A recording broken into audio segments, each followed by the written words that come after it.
Баршаңызға сәлем достар, Түш Шыру каналына қош келдіңіздер. Бүгін өткен видеомызды жалғастыратын боламыз. Егер көрмеген болсаңыздар, каналға тіркеліп көре аласыздар. Ал ендеше бастайық. Бойда қыз түсінде марқұм адамнан нан алып жатса, арманына қол жеткізетіндігін білдіреді. Бойда қыз түсінде марқұм адамнан кеуіп қалған нан алып жатса, кішігірім қиыншылықтар болатындығын білдіреді. Бойда қыз түсінде марқұм адам берген нанды жеп жатса, ол қызға көмек керек екендігін білдіреді. Тұрмыстағы әйел өмірден өткен адамнан күйеуіне нан алып жатса, жақсы өмір сүруге талпынысын көрсетеді. Тұрмыстағы әйел марқұмның оған нан бөліп бергенін көрсе, жақсылыққа қол жеткізетіндігін білдіреді. Жүкті әйел түсінде марқұм адам берген нанды қуанып жеп жатса, ол әйелге жақсылық келетіндігін білдіреді.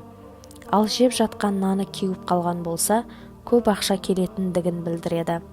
Достар, осымен Түш Шыруымыз аяқталды.